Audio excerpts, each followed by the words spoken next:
10월 31일이 무슨 날입니까? 우리가 잘 아는 대로 할로윈데이로 알고 있습니다. 할로윈데이 기원에 대해서는 몇 가지 의견이 있지만 정확하지는 않습니다. 우리가 과거를 다시 돌아갈 수 없기 때문에 그 당시에 살아있는 것이 아니기 때문에 정확히 이거라고 말할 수는 없죠. 그렇지만 많은 학자들의 역사가들에 의하면 이 할로윈데이는 스코틀랜드와 아일랜드 사람들에 의해서 맨 처음으로 시작이 되었다고 말합니다. 그리고 18세기가 돼서 그들이 북미로 넘어오면서부터 이 북미 지역에도 퍼지게 되었고 이제는 전 세계적으로 미국이 주도하는 할로윈데이로 알려지고 있습니다. 그러다가 1930년대부터는 아이들이 분장을 하고 집집마다 돌아다니면서 사탕과 과자를 엎는 풍습도 시작이 되었다고 말합니다. 그리고 19세기 중반부터 이 아일랜드계 이민자가 급속하게 늘어남을 통해서 미국에서도 이 할로윈데이도 급속하게 자랐다는 것입니다. 그리고 세계적인 지금은 한 축제가 되었습니다. 이 할로윈이 미국의 들어옴을 통해서 흔히 말하는 맘몬, 돈의 신과 결탁하게 된다고 말합니다. 무슨 뜻인가 하면 이거 할로윈 들어와서부터 막대한 상품권이 들어가 있는 것이죠. 그리고 많은 주류가, 술이 같이 팔린다는 것입니다. 지금 매상이 어마어마합니다. 한 몇 년 전까지만 하더라도 이 할로윈이 미국에서 3대, 세 번째로 매출이 많은 날이었습니다. 지금은 두 번째입니다. 첫 번째로 당연히 크리스마스가 제일 많죠. 두 번째로 가장 많은 매출이 올린 날이 바로 할로윈입니다. 유치원부터 초등학교에서는 이날이 되면 아예 학교에서 행사를 엽니다. 할로윈 커스튬을 입고 오라고 말합니다. 그러면 기괴한 복장을 입고 가죠, 그죠? 부모님들 고민합니다. 뭘 입혀 보내야 되나? 저희도 고민했습니다. 저는 기억하기에 아마도 그런 게 뭐 세상 사람처럼 그렇게 할 수 없으니까 주로 태권도복을 많이 입혀서 보냈던 것 같습니다. 10월이 되면 벌써 매장에서는 이 어린이들 동심을 유혹하기 위해서 많은 커스텀들이 전시된 것을 볼 수 있습니다. 대부분 제일 많은 게 뭡니까? 해골, 뼈다귀 이런 모습이 제일 많죠, 그죠? 거기다가 위치 같은 것도 있고 귀신 모양을 한 것도 많이 있습니다. 이런 것이 할로윈을 대표하는 것입니다. 지금도 벌써 길거리 가시면 그런 것들이 보이고 집 프런트 야드에 보면 그렇게 장식해 놓은 사람들 많습니다. 고스트 라든가 뼈, 위치 모양을 장식해 놨습니다. 그리고 아마 지금쯤 펌킨 많이 가져갈 겁니다. 그걸 조각하는 것도 이 할로윈의 한 행사 가운데 하나입니다. 이 할로윈의 대중적인 활동으로 우리 잘 아는 대로 트릭 오브 트리트라고 하죠. 그리고 할로윈 코스튬 파티도 합니다. 그리고 펌킨에 조각하는 것도 하죠. 귀신의 집 방문하는 것도 있습니다. 그리고 이 할로윈 때가 되면 또 하나 하는 것이 이 귀신 영화, 공포 영화가 그렇게 많이 나옵니다. 할로윈 때 공포 영화 이게 무슨 특별한 날이었어요. 이게 귀신과 관계가 된다는 것입니다. 극히 일부 사람들은 교회에서 모여서 예배를 드리기도 하지만 대부분은 그것을 그냥 흘려버리고 세상적으로 휩쓸려 가는 것이 참 많습니다. 왜 제가 오늘 이 10월 마지막 주일에 이 할로윈에서 말씀드린가 하면 10월 마지막 날인 10월 31일이 중요한 날이기 때문에 그렇습니다. 우리 기독교적인 입장으로 볼 때 그날이 중요한 날입니다. 무슨 날인가? 종교개혁 기념일이기 때문에 그렇습니다. 10월 31일입니다. 근데 그날이 공교롭게도 할로윈 데이라는 겁니다.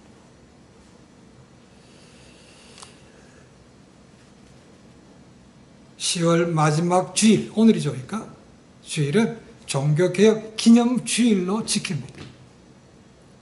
그래서 어떻게 해서 종교개혁이 일어났으며 우리가 지켜야 될 것이 뭔가를 다시 한번 기억하고 기념하는 날이 바로 오늘 주일이기 때문에 그렇습니다. 그런데 안타깝게도 10월 31일 하면 종교개혁주의라는 것을 기억하는 사람 별로 많지 않습니다. 그렇게 하면 당연히 할로윈데이로 기억하는 사람이 훨씬 많습니다. 근데 문제는 이날에 믿음의 부모님들도 이게 동참하는 사람들이 많다는 거죠. 물론 애들이 학교 가니까 할 수 없이 보낸다 그런 핑계도 있지만 좀 다른 방법을 써야 되는 것이죠. 물론 거기에 대한 모르고 있는 것도 있지만 교회에서 그런 것에 대해서 준비하지 못한 그런 책임도 있다고 얘기했죠. 저도 유타에 있을 때는 항상 이달이 되면 집에서 애들 내버려두지 않고 교회로 불러들여서 교회에서 예배를 드리고 그들에게 달란트 잔치라는 것을 해서 그날을 대체하도록 만들었습니다. 그리고 그들한테 할로윈이 무슨 날이라도 가르쳐 주었습니다. 좀 벗어날 수 있도록 만들어 준 것이죠. 그런 것이 없으면 그냥 아무 생각도 없이 10월 30일은 그냥 할로윈대로 기억하는 것이 훨씬 많죠. 우리가 좀 바뀌어야 됩니다. 그러면 이 할로윈이라는 때가 무슨 의미인가라는 것이죠.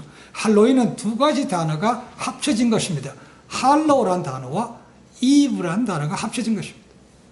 이 할로우라는 것은 영어 단어 찾아보시면 이 성인, the saint를 의합니다. holiness를 의합니다. 거룩한 걸 얘기하고 있습니다.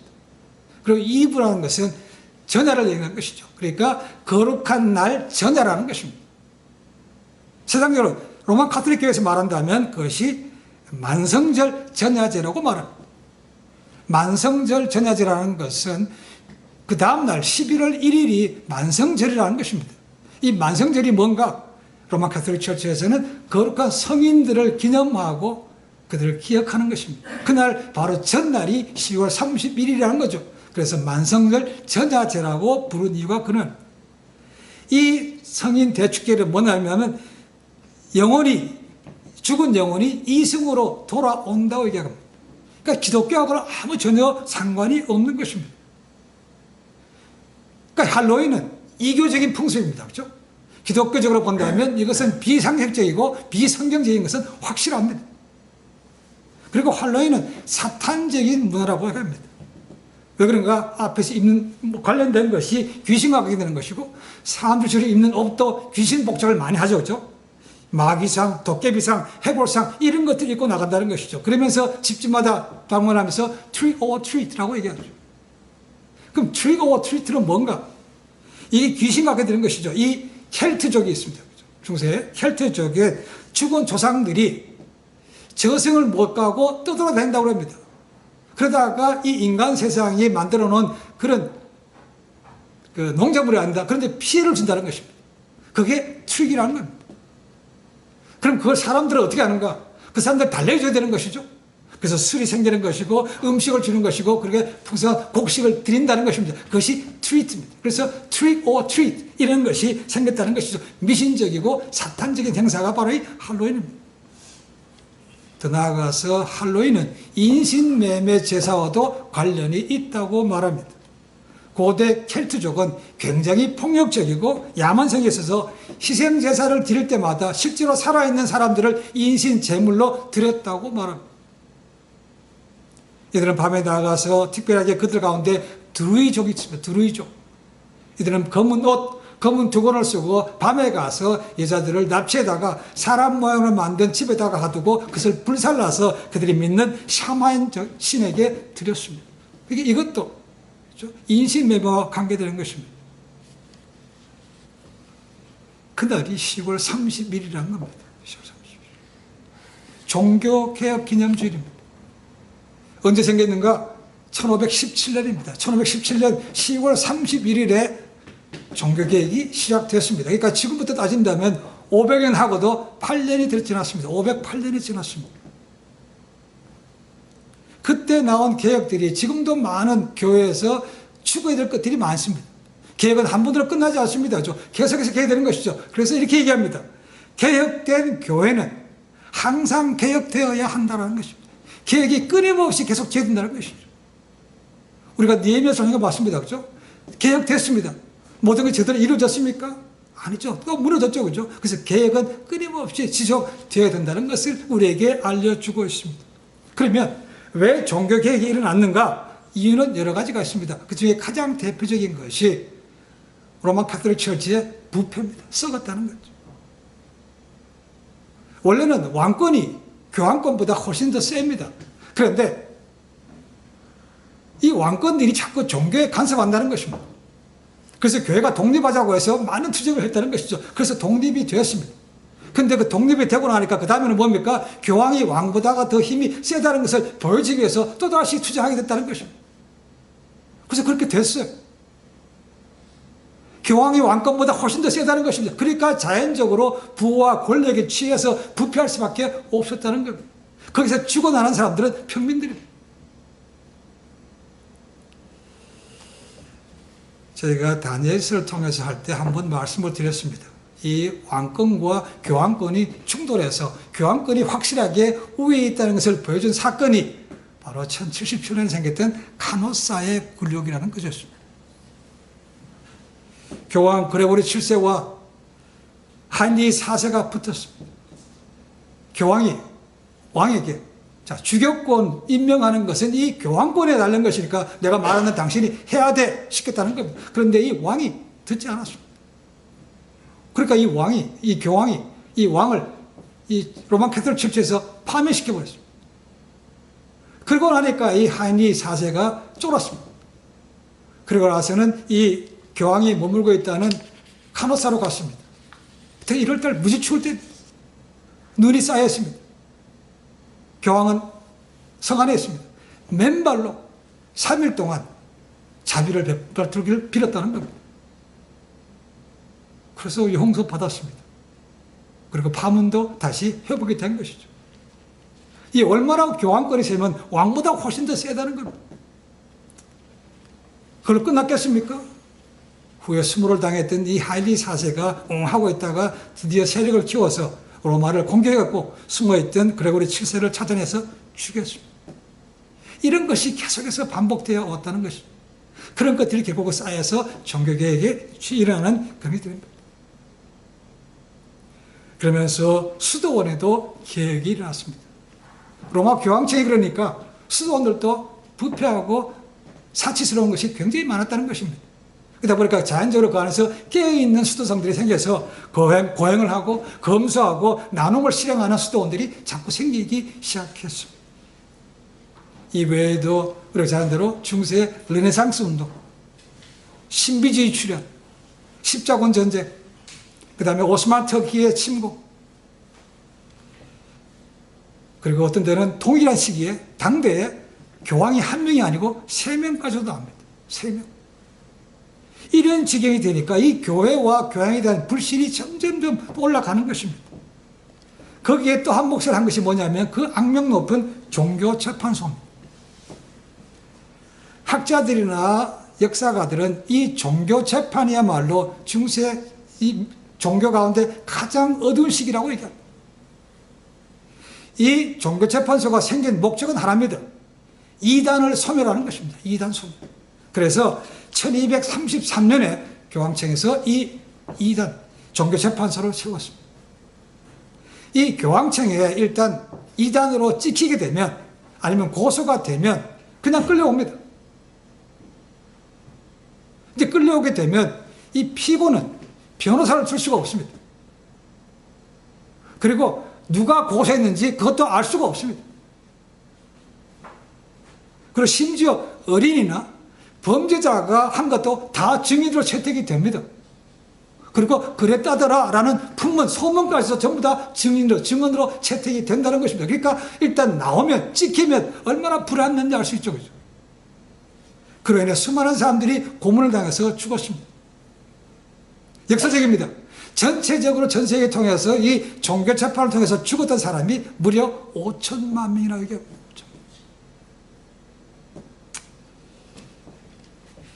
또 하나 아까 말씀드렸던 르네상스 불어입니다. 불어르라는 것은 위입니다. 다시 재생한다는 것입니다. 뭘 재생하는가? 그리스와 로마 문화를 재생한다는 것이 바로 르네상스입니다. 대표적인 게 뭔가? 이성주의, 개인주의, 세속주의입니다. 그리고 고대 것을 다 뒤엎는 것이죠. 중세 것을 없앤다는 것입니다. 그래서 르네상스 시대에 많은 건물들이, 화려한 건물들이 세워지기 시작하는 겁니다. 건물들이 세워지는 것은 좋습니다. 근데 뭐가 필요한 겁니까? 엄청난 돈이 필요한 것입니다.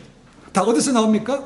국민들의 세금으로 나오는 것이죠. 착취하는 것입니다. 그러니까 죽어나는 것은 이 백성들이라는 것이죠. 그러니까 원생이 점점점 쌓여갈 수밖에 없는 것입니다. 이 르네상스의 대표적인 가문이 생깁니다. 이태리의 그 유명한 메디치 가문입니다. 피렌체에 있습니다. 우리 잘 아는 대로 이 르네상스 시대의 대표적인 화가 3명 가운데 2사람, 마이클앤젤로, 미카엘앤젤로, 라파엘, 이 사람들이 이 두 가문으로부터 후원을 받았습니다. 그리고 이 메디치 가문에서 2명의 교황을 선출하게 됩니다. 그러니까 얼마나 권세가 많았겠습니까? 얼마나 사람들을 학대했겠습니까? 얼마나 굴림했겠습니까? 메디치 가문이 한참 권력을 쥐고 흔들 때 15세기 말 종교개혁의 선구자 가운데 한 사람이 이태리에서 나오게 됩니다. 그러니까 종교개혁의 포러너, 선구자가 일반적으로 3사람을 꼽습니다. 한 사람은 영국의 존 위클리프, 또 한 사람은 보헤미아, 지금 체코입니다. 체코에 있는 얀 후스, 그리고 이태리의 바로 사보나롤라라는 사람. 사보나롤라죠? 사제입니다. 이 사람은 교황과 교회가 얼마나 부패했는지를 사람들에게 알리기 시작했다는 겁니다. 내가 가보니까 이렇게 썩었더라는 것입니다. 그리고 그 당시에 교황이 알렉산더 6세였는데 교황을 뭐라고 불렀는가? 사탄의 대표라고 그랬다는 것이죠. 그것 때문에 완전히 찢겼습니다. 그래서 결국은 메디치 가문을 동원시켜서 그 수도원을 완전히 멸망시켜 버렸습니다. 그리고 그를 공개 처형하고 그를 불태워 죽였습니다. 이 사보나롤라보다가 대략 1세기 전에 종교개혁에 참여했던 사람이 아까 말씀대로 존 위클리프, 영국과 보헤미아, 체코 서쪽입니다. 거기는 얀 후스입니다. 특별하게 존 위클리프를 종교개혁의 새벽별이라고 부릅니다. 모닝스타. 모닝스타가 뭡니까? 동트기 전에까지 남아있는 그 별을 얘기하고 있습니다. 그러니까 이 존 위클리프가 종교개혁이라는 것을 앞두고 뒤에 어두운 시대를 밝혔던 그 사람이라는 것입니다. 이 2사람 모두도 사보나롤라와 마찬가지로 썩었던 로마 교회 안의 부패상들을 사람들에게 폭로하기 시작했습니다. 그리고 무엇보다도 중요한 것은 이 사람들이 자기 나라 말로 성경을 사람들에게 알리기 시작한 것입니다. 이때는 아직도 1440년 전이기 때문에 구텐베르크가 인쇄기를 발명하기 전입니다. 그러다 보니까 그 당시에 모든 성경은 라틴말로 되어 있고 전부 다 그것을 글로 손으로 쓰는 겁니다. 요즘 돈으로 환산한다면 학자들이 알면 그 성경책 한 권 손으로 쓴 것을 구입하려면 지금 돈으로 4억에서 5억 정도가 든다고 얘기합니다. 그러니까 평민들은 꿈도 못 꾸는 겁니다. 그러니까 로마 교황청에서는 한 권을 비치에서 딱 놓고는 그다 이렇게 성경이 있다고 알려준 것이죠. 그러나 그것을 펼쳐보지도 못하게 했습니다. 성경을 보는 권한과 해석은 오직 사제밖에 없다는 것입니다. 평신도는 거기에 가까이 갈 수도 없습니다. 이런 거니까 사람들이 성경에 무슨 말씀인지 전혀 알 수가 없는 거죠. 그냥 와서 오라 그러니까 가서 미사에 참석하고 주는 떡을 먹어야 구원받는다고 생각하기 때문에 거기에 참석하는 것으로 끝냈다는 것입니다. 아무도 몰라요. 그거를 이 위클리프와 얀 후스가 알았기 때문에 자기 나라 말로, 영국 말로 영어로 번역하죠. 그리고 체코어로 성경을 번역하기 시작합니다. 당연히 교황청은 뭡니까? 모든 성경책과 미사는 무슨 말로 해야 됩니까? 라틴말로 해야 됩니다. 라틴말 이외에 다른 것으로 성경이 되는 것은 이것은 교황에 대한 도전이요, 교황청에 대한 도전이라는 것입니다. 있을 수가 없다는 것입니다. 그러니까 위클리프든 존 후스든 교황청이 찍혀서 나중에 불려오지만 다행히도 존 위클리프는 살아있는 동안은 죽지 않습니다. 근데 죽은 다음에 교황청에서 이단으로 낙인을 찍어서 그 무덤을 파헤치고 그 시신을 꺼내서 사람들 앞에서 공개적으로 모독을 줬습니다. 얀 후스도 결국은 피해 다니다가 잡혔습니다. 근데 로마 교황과 적을 졌던 왕이 있습니다. 그 왕이 네가 살려주는 것을 내가 보장할게 라고 했기 때문에 그 콘스탄츠 공의회에 참석해서 변론하게 됩니다. 그래서 사람들이 그거 가면 죽으니까 가지 말라고 그랬습니다. 근데 왕을 믿고 갔다는 것이죠. 근데 결국은 왕이 힘이 없으니까 교황한테 밀려서 얀 후스가 잡혀서 화형당하고 맙니다. 그것도 끝이 아니었습니다. 그 죽은 다음에 뼈를 모아서 그 함께 화염당했던 흙과 섞어서 라인강에다 버렸습니다. 사람들이 더 이상 숭배하지 못하도록. 그래서 체코에 엄청난 폭동이 생기기 시작했습니다. 귀족들은 힘을 냈습니다. 대항했지만 주로 프라하 지역에만 멈췄습니다. 그래서 프라하 신앙 고백을 채택했는데 거기 보면 재밌는 사항이 하나 있습니다. 그 요구사항에 뭐가 있는가 하면 우리말로도 예배를 드릴 수 있게 해달라는 것도 있지만 성찬식을 할 때 우리에게도 잔을 달라는 것입니다. 성찬식 하면 당연히 떡을 떼고 잔을 드리는 게 맞는 거 아닙니까? 근데 그 당시에는 그렇지 않았습니다. 평민들은 오직 떡만 받았고 포도주는 사제들만 먹었습니다. 근데 우리도 참석한 동안에 모든 사람에게 다 똑같이 떡과 포도주를 달라고 했다는 것입니다. 그래서 그것이 채택이 되었습니다. 그리고 이 두 사람은 아까 말씀드린 대로 교황의 권위보다 교회의 권위보다가 성경 말씀이 가장 큰 권위라는 것이죠. 그래서 그들이 성경을 번역한 것입니다. 성경 권위가 넘버원이라는 것입니다. 그리고 믿음이라는 것은 오직 예수 그리스도밖에 없다는 것입니다. 이 두 사람이 얘기한 것이 나중에 종교개혁의 슬로건에 들어가죠. 오직 믿음으로, 오직 성경으로 하는 것이 들어가는 거죠. 이미 이 루터의 때보다 1세기 전에 시작했던 사람들이 이 바로 야한 후스와 존 위클리프.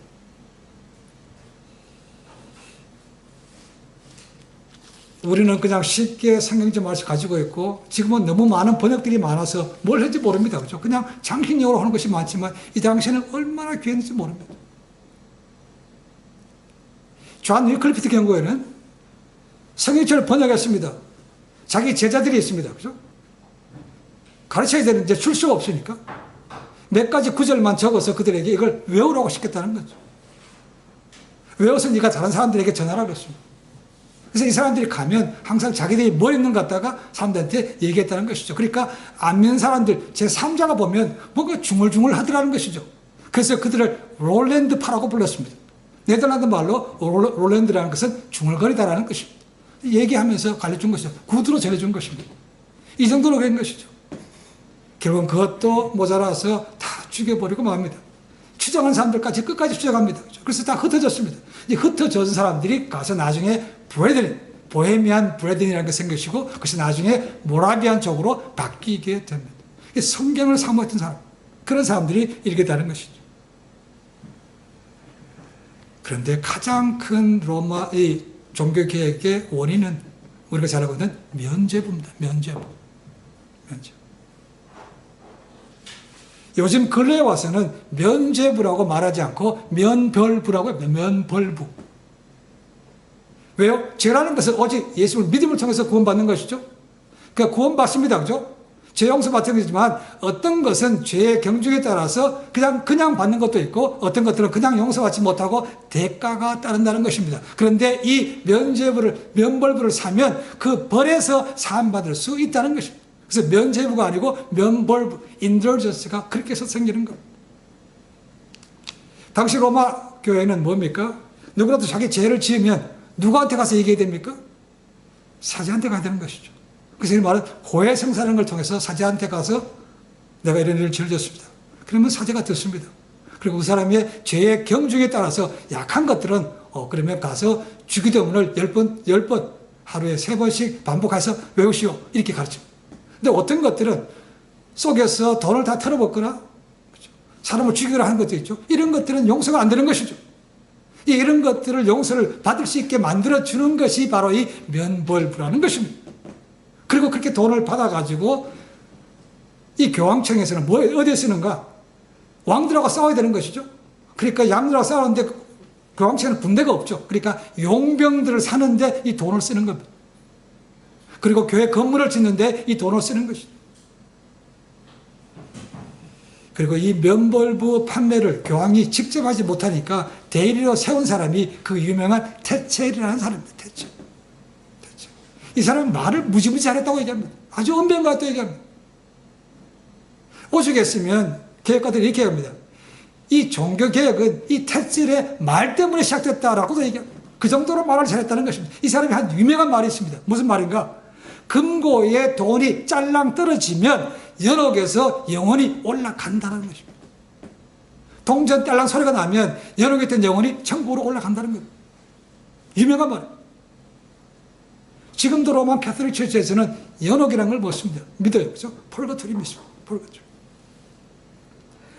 아예 예수를 안 믿은 사람은 당연히 지옥 가죠. 그리고 아주 성인들과 같이 믿음이 좋고 숭배당한 사람들은 당연히 천국 갑니다. 근데 그 중간에 있는 사람들은 어떻게 하는가? 죽으면 연옥에 간다는 겁니다. 연옥에 가는 동안에 남아있는 가족, 친척 누구든 간에 열심히 헌금을 드리고 봉사하면 천국으로 올라간다는 거죠. 근데 그 시간이 아주 오래 걸립니다. 이 시간을 단축시키는 것이 바로 이 면벌부, 돈을 주고 사는 겁니다. 당연히 가장 확실한 것은 우리가 앞에서 봤을 때 십자군 전쟁이 있죠. 그죠? 누가 잘 싸우러 가겠습니까? 안 가죠. 먼 길 가야 되는데. 이태리에서부터 예루살렘까지 가야 되는 거 아닙니까? 그 먼 길 왔다 갔다 하고 목숨이 위험하니까 누가 가려고 그랬습니까? 그때도 사람들 선동한 것이 바로 이겁니다. 거기 가서 순교당하면 바로 즉시 연옥이 있지 않고 천국으로 간다는 것이죠. 이런 걸 보니까 이건 하나님의 말씀이 아니라는 겁니다. 말씀에 그런 것이 없다는 것이죠. 그래서 개혁을 시작한 사람이 우리가 잘 아는 대로 마르틴 루터가 한 번은 그가 스토르테름이라는 근처를 지나갈 때 거의 벼락에 맞아 죽을 뻔했어요. 너무 놀랐다는 거죠. 되게 이제 소심한 사람. 그런데 그 죽을 당시에 굉장히 위급하니까 하나님 앞에 자기 아버지가 믿는 수호성인 성 안나에게 소원했습니다. 나를 지금 이 순간에 살려주시면 내가 하나님 앞에 섬기는 자가 되겠습니다라고 소원했다는 거예요. 그리고 2주 뒤에 정말 그가 소원했던 대로 아버지의 막강한 반대도 불구하고 사제가 됩니다. 그렇게 해서 아우구스티누스 수도회에 가입을 하게 됩니다. 이 수도원은 그래도 엄격하고 굉장히 청빈한 그런 수도원이었습니다. 근데 거기서 가보니까 힘든 것도 있습니다. 그렇죠? 근데 여전히 거기 안에서도 부패가 많다는 것입니다. 수도원이 너무 사치스럽다는 것입니다. 그래서 이 루터는 수도원에 있으면서도 항상 죄의식에 시달렸습니다. 죄의식. 벗어날 길이 없습니다. 그래서 결국 그 수도원에서 나와서 어디로 가는가? 작센 지방이라고 하기에는 비텐베르크 거기 대학으로 갑니다. 비텐베르크 대학. 다시 신학 박사 과정을 들어갑니다. 박사 과정이 있으면서 1512년부터 16년 동안 시편, 로마서, 갈라디아서 등을 강의합니다. 그런데 어느 날 루터에게 그 말씀의 빛이 팍 비춥니다. 그러니 얘기하기로는 탑 안에서의 체험이라고 합니다. 탑에서.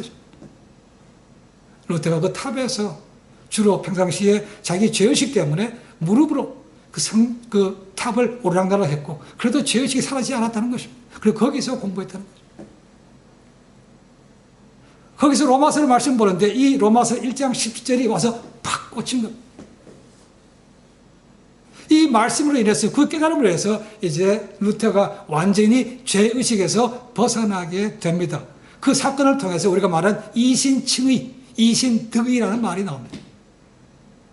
이 의라는 것은 인간의 선행으로 노력해서 되는 것이 아니고 오직 은혜로, 하나님의 은혜로 받는 것이다. 그런 것이죠. 그래서 믿음으로 의롭게 된다라는 말이 그 말입니다. 이신칭의, 이신득의라는 말이 거기서 나왔습니다. 이것은 루터보다가 약 650년 전에 아까 읽었던 하박국 선자가 가장 먼저 얘기했던 사람이 그 사람.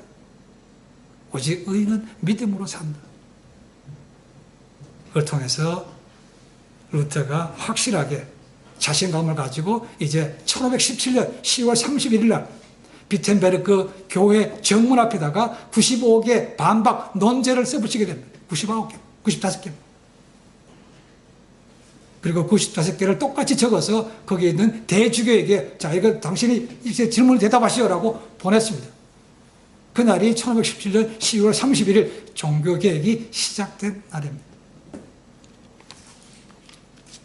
제가 말씀드립니다. 종교개혁에 3대 슬로건이 있다고 했습니다. 그렇죠? 오직 믿음으로, 오직 성경으로, 오직 은혜로 하겠습니다. 근데 요즘 와서는 5라고 합니다. 5 solas.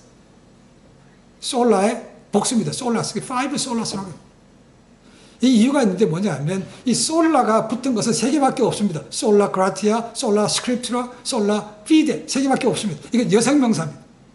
근데 두 가지 남성 명사가 더 붙는 것이 있습니다. 그건 솔루스 크리스토스, 오직 그리스도로 인해서. 또 하나는 솔리 데오 그라티아라는 것입니다. 오직 하나님께 영광을. 이 다섯 가지가 붙었다는 것이죠. 그래서 five solas라고 얘기합니다. 요즘 와서. 믿음으로, 성경으로, 오직 그리스도, 하나님께 영광으로. 이 시작에서 루터도 똑같이 위클리프와 후스처럼 성경을 번역합니다. 루터는 독일 사람이죠. 당연히 독일말로 번역합니다. 지금도 루터 성경책이 남아있다고 말합니다. 근데 그 문법상 많은 게 있어서 이제 근래에 독일말로 바뀌었다고 얘기합니다. 근데 예전에 구어체를 좋아하는 사람들이 있죠. 그죠? 미국에서도 킹 제임스 버전 좋아하는 사람들이 있습니다. 구어체. 나이 든 사람들 좋아하는 사람 있죠. 그죠? 그래서 있는 것처럼 여기서 지금도 구어체, 그때가 좋아서 이 루터의 성경책을 가지고 있는 분도 있다고 말합니다. 이 루터가 번역한 신약이 1522년 9월에 출발되었기 때문에 9월 성경이라고도 얘기를 합니다. 그리고 책을 쓰면 모든 책 앞에 서문이 있습니다. 그래서 서문. 이 성경책도 서문이 있습니다. 거기도 보면 루터는 신약을 갖다 이렇게 얘기합니다. 그리스도의 복음을 담은 책이라고 서문에 적었습니다. 그리고 그 복음을 오직 믿음으로라는 개념을 확실하게 넣었습니다. 그렇지만 루터는 믿음으로 되는 것이지만 이 진짜로 믿는 사람은 반드시 선한 행위가 수반된다라고 말하고 있다는 것입니다. 믿음이 끝이 아니라는 것입니다. 당연히 선행이 따라오는 것으로 되어 있다는 것이죠. 그러니까 이 말은 야고보의 말과 동일한 것이죠. 신약의 자문이라고 부르는 야고보가 얘기합니다. 야고보서 2장 22절에 말하죠. 내가 보거니와 믿음이 그의 행함과 함께 일하고 행함으로 믿음이 온전하게 되었다라고. 행함과 믿음이 같이 갈 때 그것이 온전하게 된다는 것입니다. 이미 루터도 그 당시에 오직 믿음으로 했지만 믿음과 행함은 당연히 같이 나타나는 걸로 봤다는 겁니다. 지금도 세상 곳곳에서는 자기가 자칭 제1임 예수라는 사람도 있죠. 우리한테 오면 우리한테 와야만 구원받는다고 한 사람이 있습니다. 14만 4천 명. 신천지도 마찬가지입니다. 14만 4천 명이 자기들한테 나온다. 연옥과가 비슷한 교회를 가르친 사람도 있습니다. 그렇죠? 그럼 구원도 받아 믿으면 당이지만 당연히 성행도 가져야지 라고 해서 많이 생겼습니다. 다 전부 다 자기 배를 배부른, 자기 배를 불리게 하는 사람들이죠. 이 사람들은 어쨌거나 사람들 넘어뜨릴 수만 있다면 뭐든지 할 사람입니다. 10월 31일이 중요한 날을 알기 때문에 그날을 세속적인 날로 바꾼 것도 바로 그들의 것입니다. 희석하게 만드는 것이죠. 로마 교황청에 도전해서 그들과 대항했기 때문에 나온 단어가 프로테스탄트입니다. 그들에게 대항하는 자들. 그래서 오늘날의 개신교 프로테스탄트가 거기서 나온 겁니다. 종교개혁을 통해서 개신교회가 생긴 거죠. 이 사람들 10월 31일 중요한 날을 희석시키고 자기들이 돈만 벌면 되는 거죠. 그래서 얼마나 상술이 판치는지 모릅니다. 주님께서 다시 올 날이 점점 가까울 때가 되면 정말 미혹하는 영들이 점점 많이 설치게 됩니다. 진짜가 가짜가 진짜가. 사도 요한은 지금부터 이미 1900년 전에 그런 사실을 우리에게 예언해 주고 있습니다. 요한일서 2장 18절에 이렇게 말합니다. 아이들아 지금은 마지막 때라. 적그리스도가 오리라 하는 말을 너희가 들은 것과 같이 지금도 많은 적그리스도가 일어났나니 그러므로 우리가 마지막 때인 줄 아노라. 적그리스도들이 많다는 겁니다. 근데 세상 말세지발에 등장할 The Antichrist가 아니고 그 전에 그와 비슷한 짝퉁들이 많이 생겼다는 것입니다. 그 역사적으로 본다면 우리가 보았던 안티오쿠 4세 에피파네스, 네로 황제, 히틀러, 스탈린 이런 사람들을 이 적그리스도의 예표라고 부르는 것들이 그런 사람들입니다. 그러나 마지막에 등장할 아직 적그리스도는 등장하지 않았습니다. 계속해서 그와 비슷한 사람들이 많이 나올 거라는 것입니다. 그러니까 너희가 깨어서 준비하라고 말합니다. 그리고 2장 19절에 뭐라고 하는가? 그 적그리스도가 우리에게서 나갔다고 말합니다. 믿음의 공동체에서 나갔대요. 그러니까 아예 다른 종교가 아니고 짝퉁이라는 겁니다. 짝퉁. 그러니까 구별하기가 쉽지 않다는 겁니다. 영적으로 깨있지 않으면, 정확하게 말씀을 모르면 그런가 해서 넘어가기가 쉽다는 겁니다. 사람들이 가기를 좋아하고 편하고 넓은 길로 가다 보면 주님께서 하셨던 것처럼 필경은 사망의 길로 갑니다. 정신 차려야 됩니다. 우리 모든 기준은 남들이 그냥 가니까 가는 게 좋은 거 아닙니까? 그게 아니고 성경 말씀에서 뭐라고 있는가? 기준이 성경이라는 것입니다. 그래서 이 사람들이 오직 성경으로 한 것이 그거 아닙니까? 성경을 번역한 것이 그럽니다. 알지도 못하는 라틴말로 하는 게 무슨 의미가 있습니까? 그죠? 자기 나라 말을 가지고 있는 것을 성경할 수 있어야, 해석할 수 있어야, 이런 말씀이니까 깨달아 아는 거죠. 그죠? 무지했기 때문에 개혁도 일으키지 못하다가 성경 말씀이 들어가고 하니까, 이거는 아니다. 성경 말씀이 아니라고 하니까 개혁을 일으킬 수 있는 겁니다. 그래서 오직 성경이라는 거. 파이브 솔라스입니다. 그죠? 오직 은혜로 예수를 믿음을 통해서 우리가 구원을 얻었습니다. 그리고 그 이후의 삶은 오직 하나님께 영광이 되는 삶이 되어야 된다는 거죠. 그것이 우리가 가야 될 길입니다. 주님 오실 그날 되면 아까 말씀드렸지만 미혹하는 영들이 많이 왔다 갔다 합니다. 기준은 제가 아닙니다. 그렇죠? 성경이 다시 말씀으로 돌아가셔서 말씀을 깨달아 아시고 마지막 때까지 하나님의 믿음의 사람으로 귀하게 쓰임받는 우리 모두가 되시기를 주님을 간절히 축원해 드립니다. 기도하겠습니다.